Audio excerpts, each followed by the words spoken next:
토요일 나설의 아침 묵상입니다. 오늘 하루도 말씀 안에서 살아가는 복된 하루가 되기를 바랍니다. 오늘 우리가 들어야 할 귀한 말씀은 누가복음 20장 27절에서 40절입니다.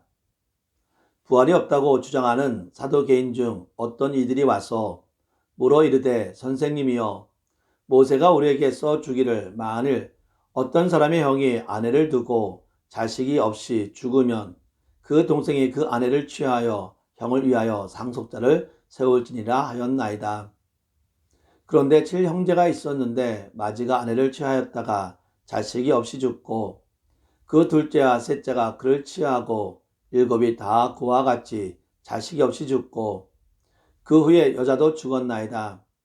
7이 다 그를 아내로 취하였으니 부활 때 그 중에 누구의 아내가 되리이까? 예수께서 이르시되 이 세상의 자녀들은 장가도 가고 시집도 가되 저 세상과 및 죽은 자 가운데서 부활함을 얻기에 합당히 여김을 받은 자들은 장가가고 시집가는 일이 없으며 그들은 다시 죽을 수도 없나니 이는 천사와 동등이요 부활의 자녀로서 하나님의 자녀임이라. 죽은 자가 살아난다는 것은 모세도 가시나무 떨기에 관한 글에서 주를 아브라함의 하나님이요 이삭의 하나님이요 야곱의 하나님이라 칭하였나니 하나님은 죽은 자의 하나님이 아니요 살아있는 자의 하나님이시라. 하나님에게는 모든 사람이 살았느니라 하시니 서기관 중 어떤 이들이 말하되 선생님 자 말씀하셨나이다 하니 그들은 아무것도 감히 더 물을 수 없음이더라. 아멘. 오늘 본문은 사두개인들이 주님을 시험하기 위해 질문을 하고 예수님은 대답을 하십니다. 사두개인은 신명기 25장에 언급된 소위 계대 결혼을 바탕으로 계략적인 음모가 담겨있는 질문을 합니다. 어느 집에 형제 7명이 있었는데 그중 맏형이 결혼하여 곧 죽고 말았습니다. 그런데 불행하게 자식이 없었으므로 둘째 동생이 형수와 결혼하였습니다. 하지만 여전히 자식이 없이 죽고 이러한 과정이 되풀이 되어 마침내 마지막 막내까지 형수와 결혼하게 되었습니다. 그렇다면 부활을 했을 경우 이 여자는 누구의 아내가 되겠습니까? 라는 질문입니다. 가장 먼저 결혼한 첫째의 아내입니까? 아니면 최후에 결혼한 막내의 아내입니까? 여러분은 어떻게 생각을 하십니까? 주님은 모세율법과 부활 교리를 교묘하게 결합한 이러한 질문에 대해 무엇라고 답하십니까? 마태복음 22장 29절을 보면 주님은 너희가 성경도 하나님의 능력도 알지 못하는 거로 오해하였도다 라고 말씀하셨습니다. 참으로 사두개인들이 지닌 어리석음의 본질을 정확히 찌르는 말씀입니다. 그들은 천사와 부활과 같은 영적 세계를 전혀 믿지도 않고 또 하나님의 능력도 알지 못했기에 주님이 보시기에는 실로 불신앙적이고 유치하기 짝이 없는 질문을 하였던 것입니다. 오늘날에도 하나님을 믿지 않으면서 세상 지식에 근거하여 영적인 문제를 거론하는 사람들이 흔히 범하는 잘못이기도 합니다. 성도 여러분, 우리가 온전히 성경 말씀을 이해하고 그 진리를 깨닫길 원한다면 먼저 땅의 잣대로 하늘의 진리를 판단하고 이해하려는 어리석음을 버려야 합니다.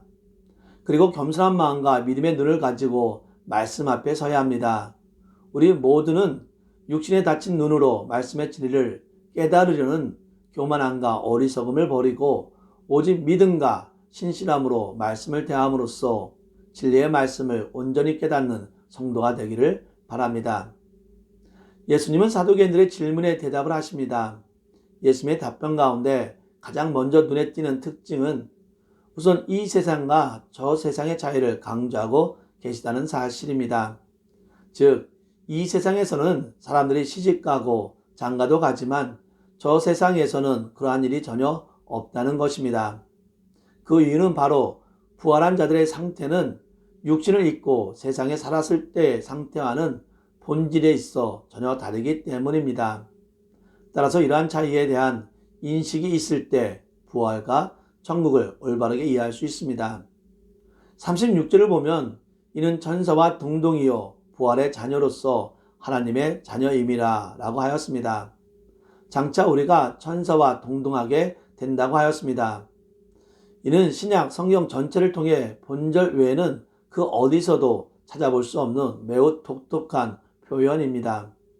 그런데 이 말의 헬라 원어는 천사들이라는 단어에 같다라는 접두어가 첨가된 것으로 직역하면 천사들과 똑같다는 의미입니다. 즉 부활한 자들은 천사들과 똑같이 영원히 살 것이기 때문에 세상 사람처럼 시집가고 장가갈 필요가 없다는 의미입니다.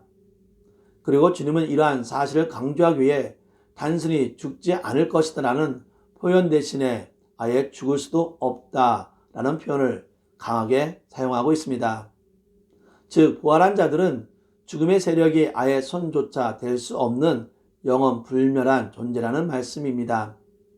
그러니 이것만 해도 얼마나 큰 영광이며 축복입니까? 하지만 말씀의 의미는 여기서 끝난 것이 아닙니다. 왜냐하면 이 말씀은 부활한 자의 존재 형태가 단지 천사들과 동등하다는 의미이지 신분까지 동등하다는 것은 아니기 때문입니다. 그렇다면 부활한 자의 신분은 어떠합니까? 다시 본절을 보면 하나님의 자녀라고 했습니다. 그렇습니다. 성도들은 장차 다 하나님의 자녀로 부활하는 것입니다. 하나님의 자녀, 그것이 바로 우리의 장래 신분입니다. 성도 여러분, 이것이 얼마나 놀라운 말씀인지 아십니까? 자녀는 아버지가 누리는 모든 영광을 누립니다. 아버지가 갖는 권세도 갖습니다. 장차 우리가 하나님의 영광을 누리고 권세도 갖게 되는 것입니다. 38절을 보면 하나님에게는 모든 사람이 살았느니라 라고 하였습니다. 즉 사람들 눈에는 죽은 자로 보이는 자들도 실상 하나님 앞에서는 살아있다는 말씀입니다. 일반적으로 사람들은 죽음으로 모든 것이 끝난다고 생각을 합니다. 자기 자신이라는 존재 자체가 사라진다고 생각한다는 것입니다. 때문에 아무리 강한 자라도 죽음의 위협 앞에서는 나약해집니다. 사실 자신이 사라진다는 것처럼 두려운 일도 없습니다. 그런가 하면 사람들 중에는 자신의 힘으로 해결하기 어려운 극한의 상황에 이르게 되면 자살을 선택하는 사람도 있습니다. 그것은 죽으면 모든 것이 끝나므로 모든 의무에서 해방될 수 있다고 생각하기 때문입니다.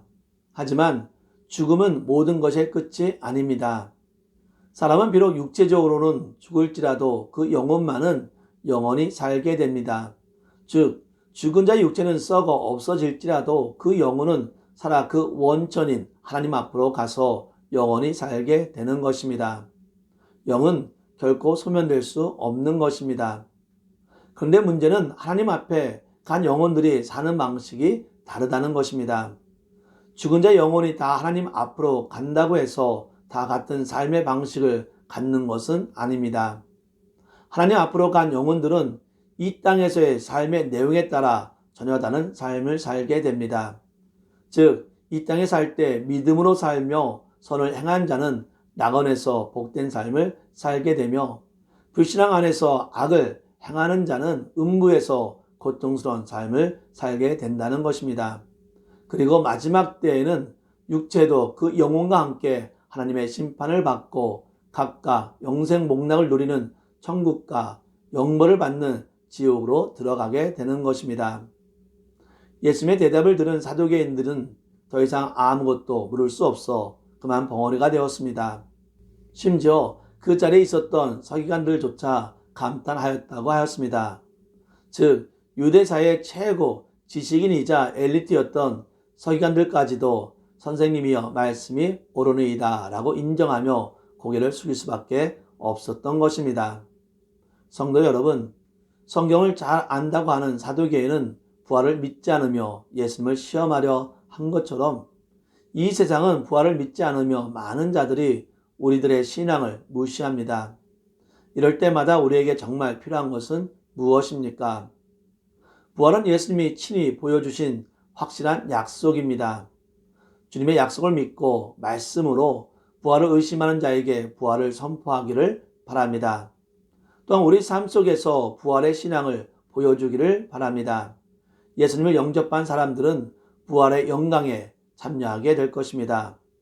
그러므로 우리 삶에 여러 고난 때문에 낙심하거나 절망할 필요가 없습니다. 지금 이 삶이 끝이 아니기 때문입니다. 부활의 영광에 참여하는 하나님의 자녀로서 힘들 때에도 세상에게 부활의 삶과 부활의 신앙을 보여주기를 바랍니다. 기도합시다. 살아계셔 역사하시는 하나님 아버지를 경배합니다.